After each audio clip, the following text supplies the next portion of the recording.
नमल। बहरहाल शादी का एहतमाद बढ़ा।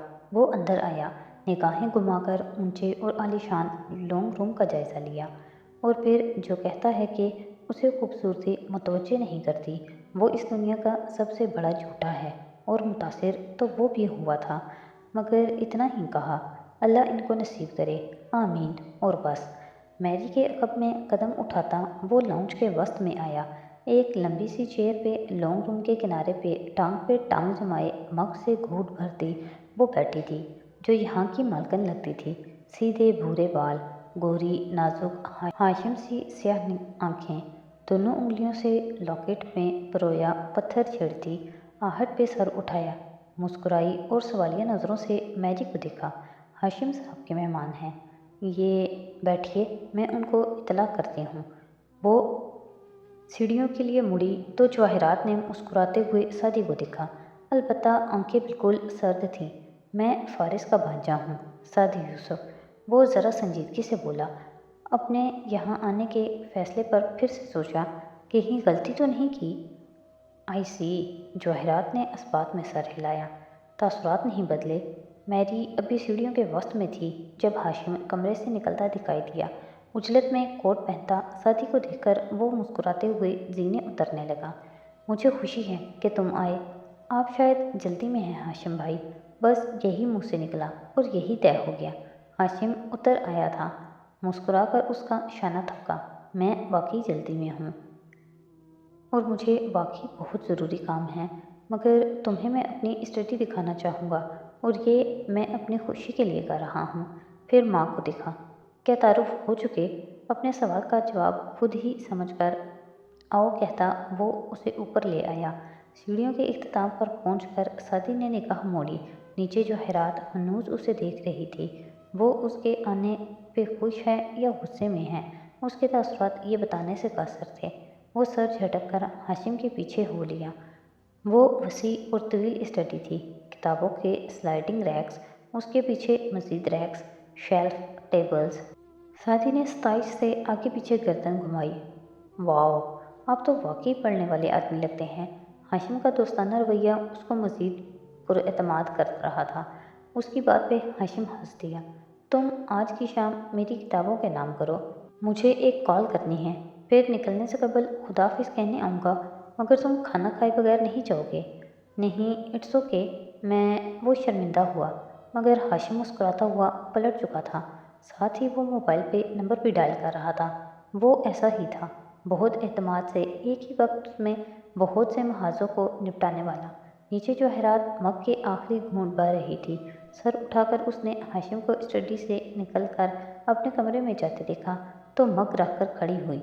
बारीक हील से चलती वो लाउंज के सिरे पे अपने अपने कमरे तक आई। अंदर कद आदम आईने के सामने खड़े औरंगज़ेब टाई की नॉट दुरुस्त कर रहे थे। एक सूट में मलबूस मुलाजिम उनके कोट को कंधे से हल्का ब्रश करके पीछे होकर तनकीदी निगाहों से जायज़ा ले रहा था। क्या तुम मुझे मेरे शोहर के साथ तन्हा छोड़ोगे? मुस्कुरा कर कहती जवाहिरात आईने के साथ आ खड़ी हुई। मुलाजिम सर हिलाकर फ़ौरन से बाहर निकल गया। कफ लिंक्स उठाते औरंगज़ेब ने एक नापसंदीदा निगाह उस पर डाली। क्या हाशिम तैयार हो गया? पहले वो तुम्हारे भांजे के रिश्तेदारों की खातिर मदारत तो कर ले। वैसे इस काम के लिए क्या तुम बहुत नहीं थे? मुस्कुराहट हनूज लबों पे थी, मगर आंखें सुलग रही थीं। फारिस के रिश्तेदार जब चाहें यहाँ आ सकते हैं। उसको उसकी माँ का जायज़ हिस्सा मैंने कभी नहीं दिया तुम्हारे लिए, और अब और क्या चाहती हो? और एनेक्सी, वो उसके हिस्से में बहुत कम है, तुम जानती हो। तल्खी से कहते वो टाई पिन कर रहे थे। तुम्हारे पास में होता तो उसे और भी बहुत कुछ देते, मगर वो खुद ही कुछ लेने में इंटरेस्टेड नहीं। कितना अच्छा हो अगर तुम अपनी शक्ल मुझे कम से कम दिखाया करो। वो आईने में खुद को देखते माथे पे बल लिए बोले थे। जवाहिरात की मुस्कुराहट ख़त्म हो चुकी थी। बमुश्किल उसने जब्त किया। मैं जा रही थी, मगर तुमसे मुखातिब होने की तकलीफ़ मैंने सिर्फ इसलिए उठाई कि अगर हम तीनों जा रहे हैं तो फारिस का रिश्तेदार मेरे घर में अकेला क्यों है? क्या तुम्हारा दूसरा बेटा अपने कमरे में अपनी नाकामी का शोक नहीं मना रहा? वो जो मेज़ से पर्स उठाने आई थी, रुकी, झपट कर पर्स उठाया और घूमकर उसके सामने आई। اسے ناکام مت کہو اورنگزیب، وہ اگر پہلے نمبر پر نہیں آتا تو دوسرے نمبر سے نیچے بھی نہیں جاتا۔ اگر وہ اسٹینفورڈ یا ہارورڈ نہیں جا سکا تب بھی 3 بہترین یونیورسٹیز اسے اپروو کر چکی ہیں، اور ایک دفعہ تم اس کا ڈی این اے ٹیسٹ کیوں نہیں کروا لیتے تاکہ تمہیں بھی معلوم ہو جائے کہ وہ بھی تمہارا ہی بیٹا ہے، اور شاید پھر تم اس کی قدر کرنا شروع کر دو۔ شیرنی بپھر چکی تھی۔ اورنگزیب اب کالر درست کر رہے تھے۔ وہ میرا بیٹا ہے، مجھے عزیز ہے، اس لیے جہاں اسے دیکھنا چاہتا ہوں وہ وہاں نہیں ہے۔ اچھا ہونا صرف ہاشم جیسا ہونا نہیں ہوتا، وہ فارس کی بہن کے بچے، وہ مجھے زیادہ قابل لگتے ہیں۔ جواہرات شعلہ بار آنکھوں سے انہیں گھورتی رہی، پھر تیزی سے پلٹ گئی۔ باہر آ کر اس نے مؤدب کھڑی میری کو روکا۔ فارس کے رشتہ دار کو چائے وغیرہ بھجوا دینا، پھر رات کا کھانا کھلائے بغیر مت جانے دینا، اور اس پہ نظر بھی رکھنا، گہری نظروں سے گھور کر کہا۔ میری نے سر ہلایا۔ اوپر ہاشم اپنے کمرے سے نکل کر اسٹڈی میں جاتا دکھائی دے رہا تھا۔ اندر سعدی ایک کرسی پہ بیٹھا کسی کتاب کے صفحے پلٹ رہا تھا۔ وہ اتنا محو تھا کہ جب ہاشم اس کے قریب آیا تو بھی نہیں ہلا، بس پڑھتا رہا۔ ہاشم نے گردن ترچھی کر کے کتاب کا سر ورق دیکھا۔ یہ کہاں سے نکالی تم نے؟ میں تو اسے بھول بھی چکا تھا۔ سعدی چونکا، پھر اسے دیکھ کر جلدی سے کھڑا ہوا۔ اوہ، میرا خیال تھا آپ جا چکے ہوں گے۔ بلکہ آپ جائیے ہاشم بھائی، ورنہ مجھے لگے گا کہ میں آپ کو ڈسٹرب کر رہا ہوں۔ ہاشم نے جواب دیے بنا کتاب اس کے ہاتھ سے لی۔ الٹی پلٹی۔ پہلے صفحے پہ قلم سے لکھا تھا، ہاشم کاردار کے نام، شاید کبھی ضرورت پڑے، فقط محمد اولیٰ۔ وہ ہلکا سا مسکرایا۔ محمد اولیٰ اور محمد ثانی، یہ دونوں جڑواں بھائی تھے میرے ساتھ لا اسکول میں۔ محمد اولیٰ نے یہ کتاب مجھے دی تھی اور خود کسی ٹراما سے گزرا تھا تو اس کو شاید اس کتاب نے ٹھیک ہونے میں مدد کی تھی۔ واٹ ایور، مجھے تو یاد بھی نہیں ٹھیک سے۔ وہ اس کی پشت کو پڑھنے لگا۔ یہ 13ویں صدی کے کسی مسلمان عالم کی لکھی کتاب ہے، میں نے تب پڑھی تھی، اچھی تھی مگر اب بھول چکا ہوں۔ کیا تمہیں پسند آئی؟ اس نے چہرہ اٹھا کر سعدی کو دیکھا۔ بہت زیادہ، عجیب جام ہے اس میں، جیسے میں شیخ کے زمانے میں واپس چلا گیا ہوں۔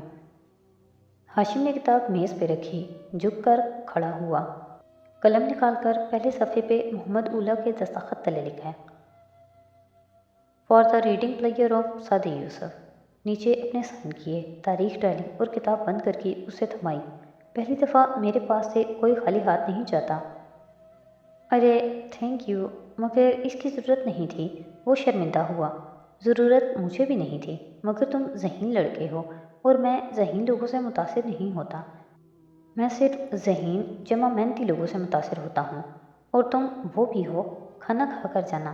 کندھا تھپک کر بالکل کسی بڑے بھائی کی طرح وہ کوٹ کا بٹن بند کرتا مڑ گیا اور تیزی سے باہر نکل گیا۔ کیا بندہ ہے، سعدی نے ستائش سے سوچا۔ میڈم رمیشہ کے آفس میں خاموشی چھائی تھی۔ میز کے دونوں سروں پہ چائے کے کپ دھرے تھے۔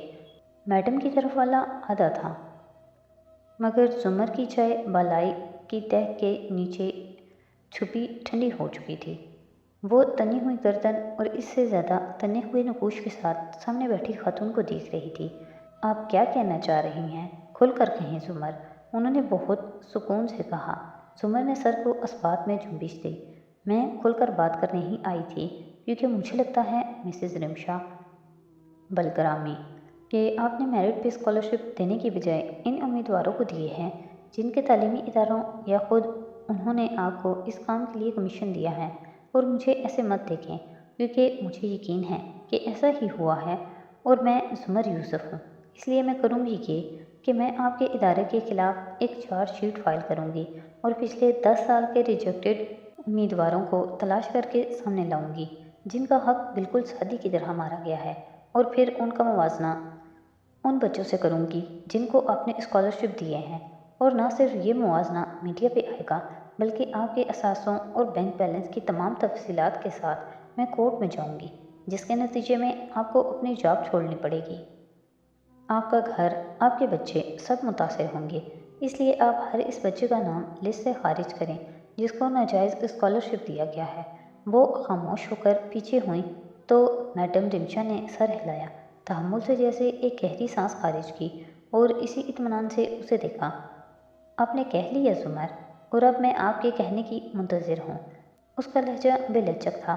मैडम रिमशा झुकी, दराज से एक फ़ाइल निकाली, सीधी होकर उसके आगे रखी और बोली, इसके पहले सफ़े पे शादी का तमाम रिकॉर्ड और तमाम कवायद हैं, और अगले सफ़ों पे इन 5 बच्चों के। उसे एक नज़र देख लीजिए। इसके बाद आप जिसका नाम कहेंगी मैं निकाल कर शादी का डाल दूँगी। जुमर ने तंदी से उनको देखते हुए फाइल उठाई, खोली और पहला सफ़ा सामने किया। शादी के कवायद पढ़ते गर्दन मज़ीद ऊंची हुई, आंखों में फ़ख्र दर आया। आबरू उठाकर उनको जताती नज़रों से देखा और फिर निगाहें झुकाकर सफ़ा पलटा।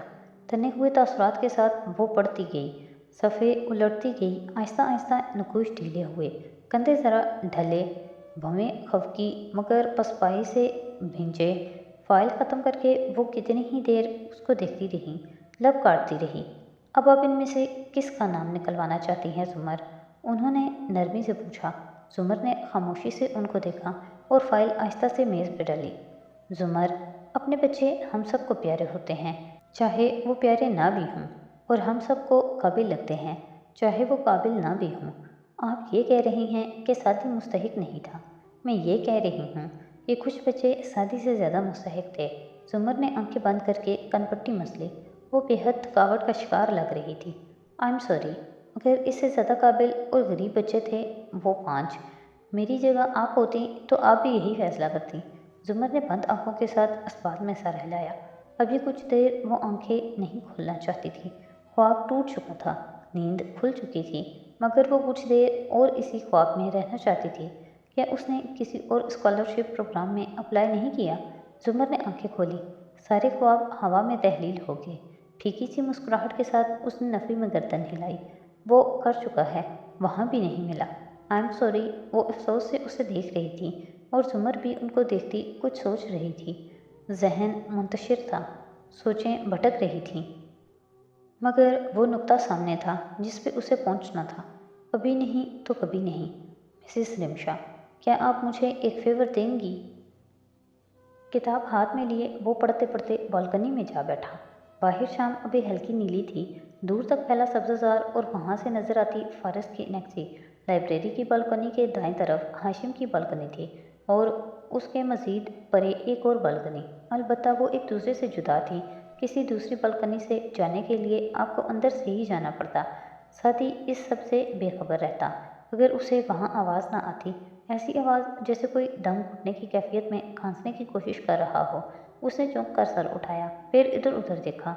हाशिम की बालकनी से परे एक दूसरी बालकनी के कमरे के खुलते दरवाजे पे वो बैठा था, घुटनों पे तकरीबन सर गिराए, खांसता, कह करने की कोशिश करता। वो कम उम्र नौजवान लगता था।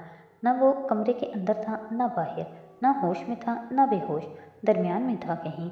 किताब फेंक कर वो अंदर भागा, लाइब्रेरी से निकलकर लीलिंग के ऊपर आया, बदहवासी से इधर उधर देखा, फिर नीचे जवाहरात के सोफे पे उसी के अंदाज में मैरी बैठी मग से काफ़ी पी रही थी। बाकी सब सुनसान पड़ा था। सुनो, ऊपर आओ जल्दी, उसने पुकारा। मैरी गड़बड़ा कर उठी, फिर संभल कर सीढ़ियों तक आई। सदी तब तक आगे जाकर हाशिम के साथ वाले कमरे का हैंडल घुमाने लगा। वो लॉक था। खाना तैयार है, मैं आपको बुलाने ही लगी थी। वो जीना बजीना चढ़ती ऊपर आई। इस कमरे में कौन है? ये नौशरवान है, मगर वो उसे दरवाजे से जोर आजमाई करती देख कर रुक गई। इसे खोलो, वो ठीक नहीं है। वो अब दरवाजे को धक्का दे रहा था।